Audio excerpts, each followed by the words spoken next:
ब्यावर शहर जो कि अरावली की पहाड़ियों से चारों ओर से घिरा हुआ एक बेहद ही खूबसूरत शहर है।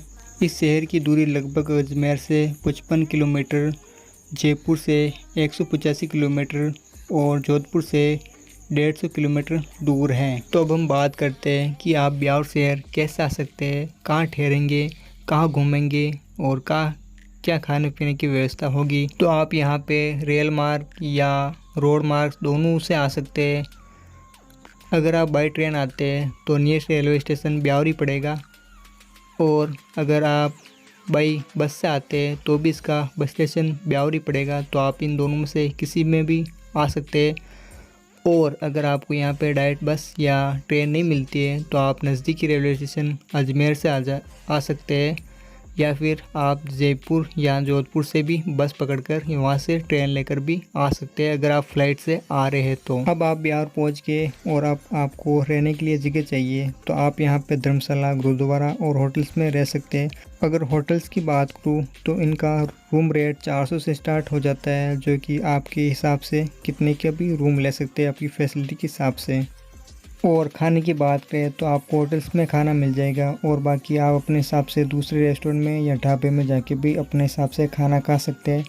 यहाँ पे हर तरह का खाना अवेलेबल मिलता है हर टाइम। आपको यहाँ पे कब आना है? वैसे तो आप यहाँ पे कभी भी आ सकते हैं, लेकिन अगर आप नेचर का मज़ा लेना चाहते हैं तो यहाँ पे आप अगस्त से जनवरी तक आ सकते हैं, जो कि बेहद ही खूबसूरत मौसम होता है। बाकी यहाँ पे बहुत ही ज़्यादा गर्मी होती है। अगर आपके पास में टाइम है और आप इन जगहों को अच्छी तरह से एक्सप्लोर करना चाहते हैं तो आप यहाँ पे 3 दिन का स्टे ले सकते हैं। बाकी आप अपने हिसाब से ब्यावर घूम के आप 1 दिन में वापस जा सकते हैं। आप ब्यावर से टैक्सी या ऑटो रेंट पर बुक कर सकते हैं, जो कि आपको इन सभी जगहों पे घुमा देंगे, या फिर आप अपने हिसाब से खुद ही घूम लीजिए, अलग अलग जगह एक्सप्लोर कर सकते हैं। अगर आप सुबह के टाइम में ब्यावर पहुंच गए हैं तो आप ब्यावर में घूम सकते हैं, जैसे कि आशापुरी माता मंदिर, दादी धाम, हक्का जैन टेम्पल, कंपनी बाग, बिछड़ी तालाब, और यहाँ पे पाली बाज़ार घूम सकते हैं। और इनके जो ब्यावर शहर है, इनके जो 4 दरवाजे हैं, Surajpol gate, Ajmeri gate, Mewari gate और चांग गेट है, जो आप देख सकते हैं बेहद ही खूबसूरत है। और इन सब को देखने के बाद आप ज्वालामुखी मंदिर जा सकते हैं, जो कि ब्यावर से लगभग 5 या 7 किलोमीटर की दूरी पर है। वहाँ पे आप घूम सकते हैं। अब आपने लगभग 10 या 11 बजे तक इन सभी जगहों पे घूम लिया होगा।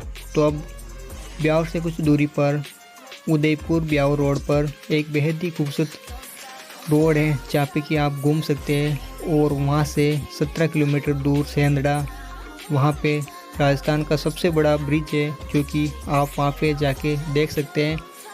और उसको देखने के बाद आप लगभग सेंधड़ा से 10 किलोमीटर दूर चांग की धूनी, वहाँ पे आप जा सकते हैं। वहाँ पे बहुत ही अच्छे टेम्पल है और वहाँ पे आप ट्रैकिंग कर सकते हैं। और वहाँ पे ट्रैकिंग करने के बाद और दर्शन करने के बाद, टेंपल देखने के बाद आप निकल सकते हैं ब्राइटिया खुर्द के लिए, जो कि वहाँ पे बहुत ही बड़ा एक मंदिर है, जहाँ पे आप जा सकते हैं। लगभग ये चांग की धूनी से ब्राइटिया खुर्द 26 किलोमीटर दूर पड़ेगा। वहाँ पे आप दर्शन करके फिर वापस आप अपने स्थान ब्यावर लौट जाइए, और वहाँ पे आप रात को आराम कीजिए। दूसरे दिन आप वापस निकल जाए सुबह सुबह ही। ब्यावर से लगभग 11 किलोमीटर दूर शिवपुरा घाटा हिल्स, जो कि एक बेहद ही खूबसूरत नज़ारा देखने लायक है। जो भी यहाँ पे आता है कैमरा निकाले बगैर रहता नहीं है, तो यहाँ पे आप जा सकते हैं। यहाँ पे पहुँचते ही शिवपुरा घाटा जो हिल्स है, वहाँ पे आप नेचर का मज़ा ले सकते हैं। और वहीं पे आप नीचे की साइड में अल्लाह बाबा टेम्पल है, वहाँ पे जा सकते हैं। तो इन नेचर का मज़ा लेने के बाद आप शिवपुरा घाटा से लगभग 4 किलोमीटर दूर जाख काल की माता जा सकते हैं, जो कि मगरा की आराध्य देवी है। वहाँ पे जाने के बाद आप उनकी स्टोरी सुन सकते हैं, जो कि हकीकत है पहले। और वहाँ पे आप दर्शन करने के बाद आप निकल जाइए शिव धूनी, जो कि लगभग जाख की माता से आपको पड़ेगी 4 किलोमीटर की दूरी पर। तो आप वहाँ पे जहाँ शिव टेम्पल है वहाँ पे आप दर्शन कर लीजिए। वहाँ पे एक वाटरफॉल है, अगर आप स्नान करना चाहते हैं तो स्नान कर लीजिए। और बेहद ही खूबसूरत नज़ारा है, वहाँ पे आप इंजॉय कर सकते हैं। तो वहाँ पे इंजॉय करने के बाद में आप निकल जाइए शिव धूनी से लगभग 11 किलोमीटर दूर नीलकंठ महादेव, वहाँ पे नीलकंठ महादेव जी का टेम्पल है, बेहद ही खूबसूरत। और वहाँ पे पृथ्वीराज चौहान जी की जो स्मृति मूर्ति है वो बनाई हुई, वहाँ पे बेहद ही खूबसूरत नज़ारे हैं, वहाँ पे आप एंजॉय कर सकते हैं। और ये सब वहाँ पे जाने के बाद आप निकल जाइए नीलकंठ से लगभग 6 किलोमीटर दूर कोटरा देव दरबार, वहाँ पे देव जी का बेहद ही खूबसूरत मंदिर है, वहाँ पे आप दर्शन कर लीजिए। दर्शन करने के बाद में आप वापस अपने स्थान ब्यावर लौट जाइए और वहाँ पे रेस्ट कर लीजिए। तीसरे दिन निकल जाइए सुबह सुबह ही लगभग ब्यावर से 7 किलोमीटर दूर सिर सीमेंट, जो कि राजस्थान का सबसे बड़ा सीमेंट फैक्ट्री है, वहाँ पे आप जा सकते हैं। वहाँ पे टेम्पल है और बेहद ही खूबसूरत नज़ारे हैं वहाँ पे जाने के बाद लगभग सिर सीमेंट से 17 किलोमीटर दूर मसूदा जा सकते हैं। वहाँ पे एक मसूदा फोर्ट है जो आप एक्सप्लोर कर सकते हैं, बाज़ार एक्सप्लोर कर सकते हैं।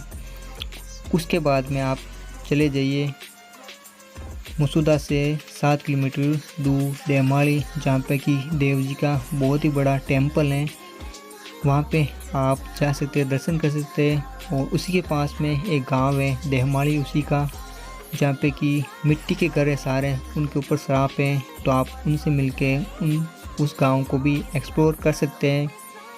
उस गांव को एक्सप्लोर करने के बाद में आप निकल जाइए खरवा, जो कि खरवा फोर्ट बेहद ही खूबसूरत है। लगभग ये देवमाली से 24 किलोमीटर दूर पड़ेगा आपको, तो हो वहाँ पे आप देख सकते हैं, बाकी आप इसको स्किप भी कर सकते हैं। अब आप खरवा से निकल जाइए लगभग 13 किलोमीटर दूर मांगलेवास के लिए, वहाँ पे एक कल्पवृक्ष है जो कि जा सकते हैं, आप अपनी मन्नत मांग सकते हैं। और वहाँ पे मेला लगता है जो कि लग चुका है, लेकिन आप वहाँ पे जाके मन्नत मांग सकते हैं कल्पवृक्ष से, जो कि साल में एक ही फल लगता है उस कल्पवृक्ष के। और वहाँ पे जाने के बाद आप दर्शन करने के बाद वापस अपने स्थान लौट जाइए ब्यावर और रेस्ट कर लीजिए। अब अगर कुल खर्चे की बात करें तो अगर आप खुद से ट्रेवल करते हैं यहाँ पे अपनी गाड़ी से, तो आपका बजट बहुत ही कम बैठेगा। अगर आप होटल्स नहीं लेते हैं, गुरुद्वारा या धर्मशाला रुकते हैं, तो आपका बजट लगभग 1000-1500 बैठ जाएगा। बाकी आप अगर होटल्स लेते हैं और किसी टैक्सी या ऑटो बुक करके अगर आप ट्रेवल करते हैं, तो लगभग आपका बजट 3 से 4000 बैठ जाएगा।